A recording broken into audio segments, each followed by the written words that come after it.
In this video, we will take basic introduction to limits. So before we start, we need to understand what is the idea of limits. In simple words, we are studying the behavior of a function close to a certain point.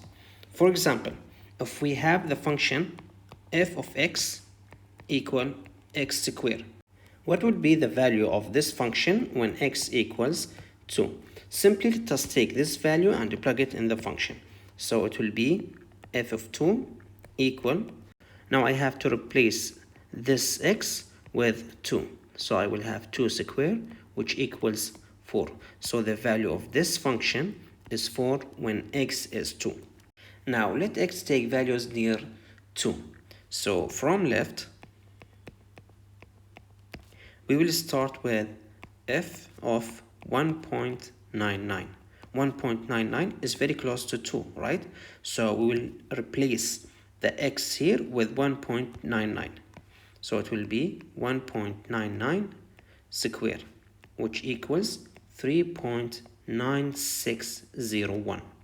What if we take a closer value, which is 1.999, and we plug this value in our function? So it will be 1.999 squared, and this equals 3.99601. As we go further, as we go closer to 2, you will notice that we will be very close to 4. What if we go to the right hand side?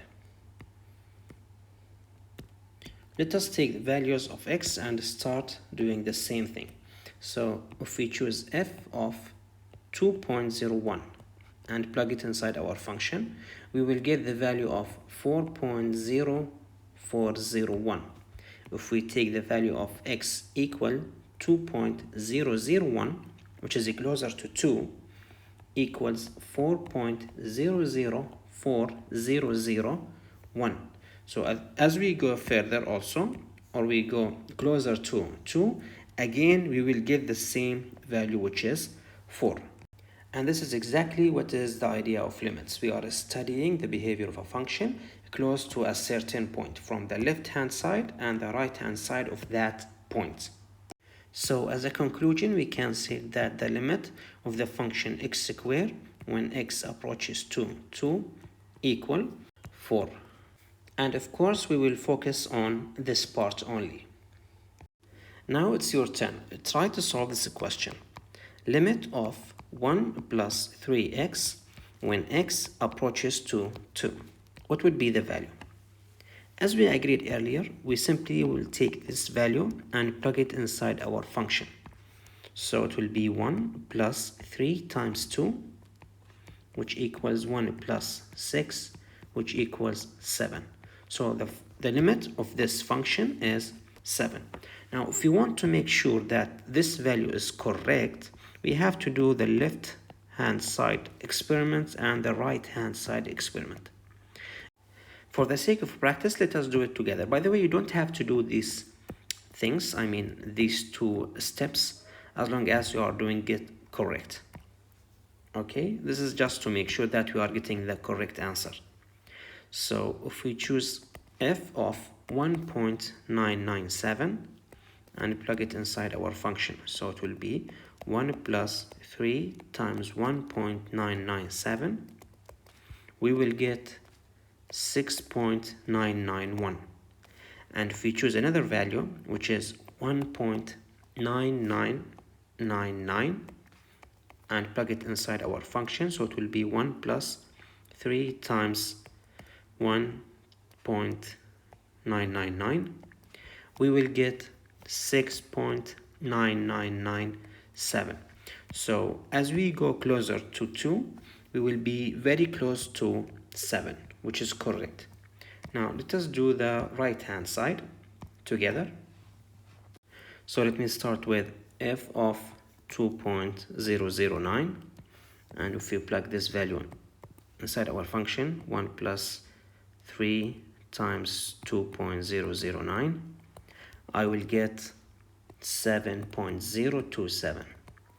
Let us choose another value, f of 2.005, which is closer to 2, and plug it inside our function, we will get 7.0015. And as you can see, when we go closer to 2, right? When we go closer to 2, we will get 7, which is the same answer which we got earlier. Now it's your turn. Try to solve this question. Limit of x squared plus 1 when x approaches to -1. So as we agreed earlier, I will simply have to take this value and plug it inside my function. So the value will be -1 squared plus 1, which equals 1 plus 1, which is 2. And this is the answer. Now, what about this question? Limit of x squared minus 5x plus 4 divided by x minus 1 when x approaches to 1. As we agreed earlier, I will have to take the value of x, which is 1, and plug it inside our function. So it will be 1 squared minus 5 times 1 plus 4 divided by 1 minus 1.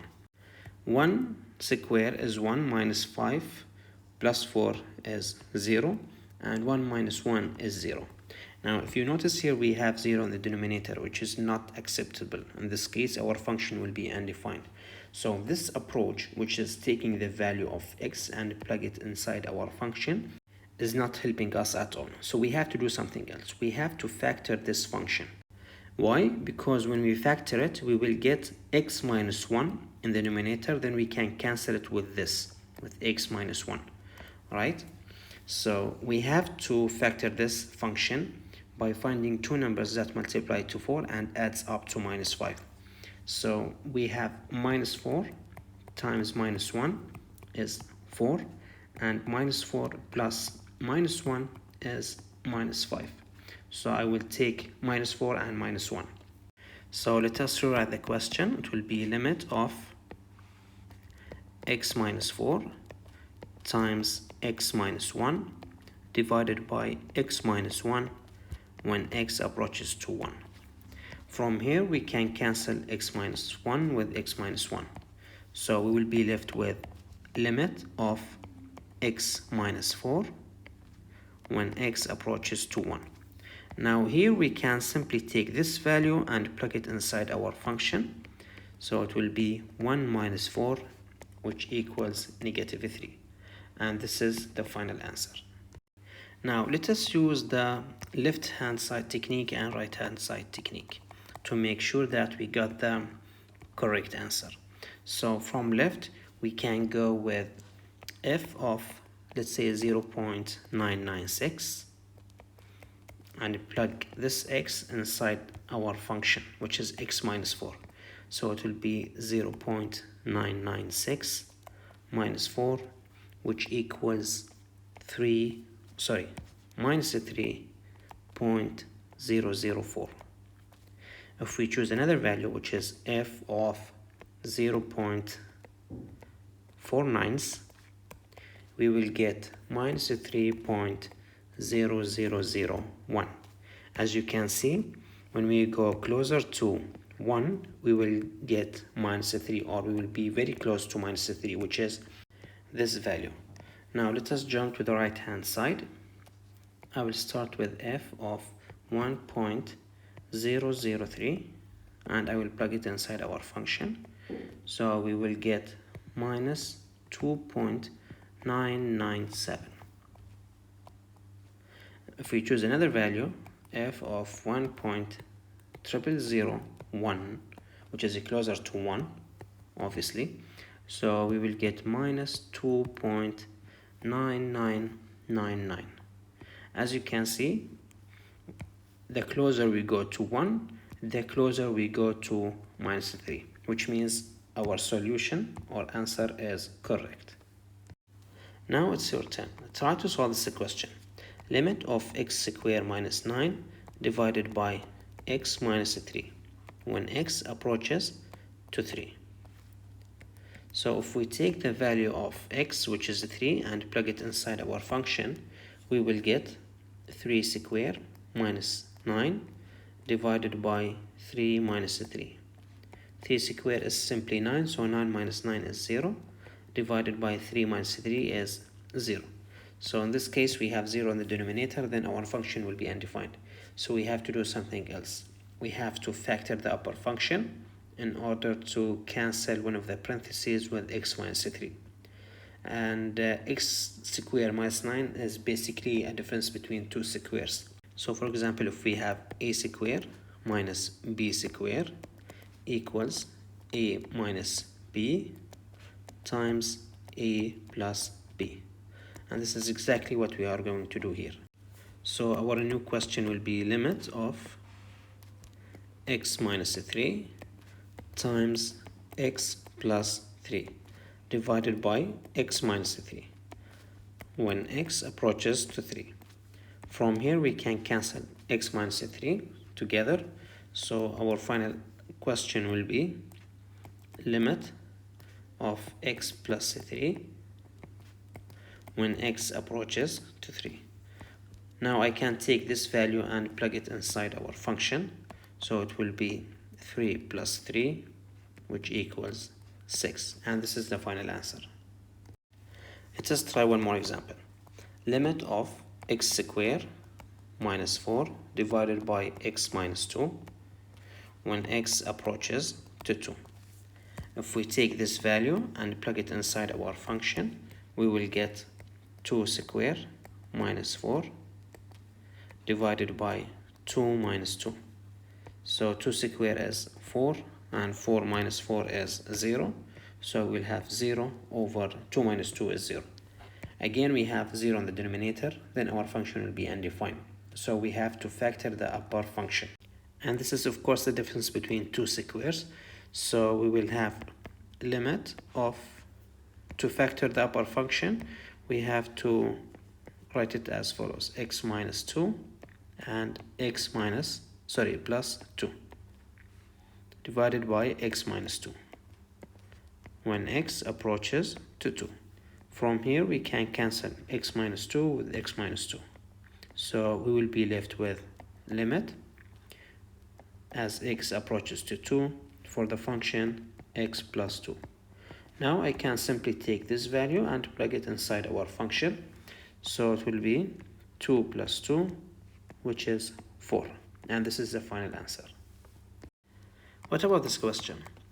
Limit of x cubed minus 27 over x minus 3 as x approaches to 3. Now if we take this value and plug it inside our function, if you notice here we have x minus 3. So 3 minus 3 we will get 0.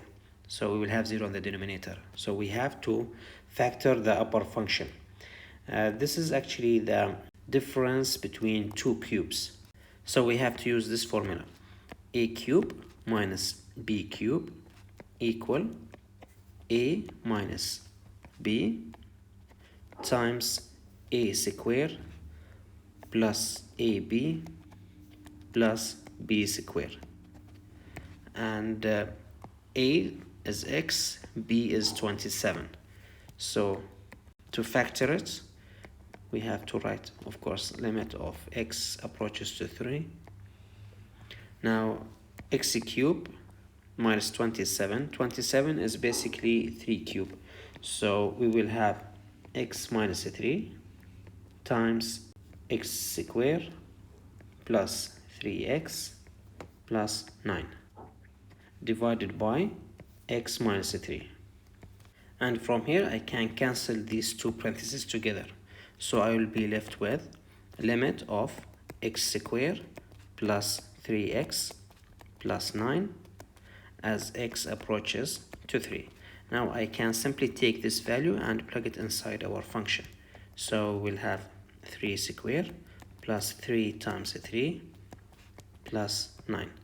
3 squared is 9 plus 3 times 3 is 9 again plus 9, which equals 27. Let us take a look at this question. Limit of 1 over x minus 1 over 3 divided by x minus 3 as x approaches to 3. We have here in this question a complex fraction. If you see a question like this, the best thing to do is to multiply the top and the bottom of this fraction by the common denominator of these two fractions, which is 1 over x and 1 over 3. And the common denominator is 3x.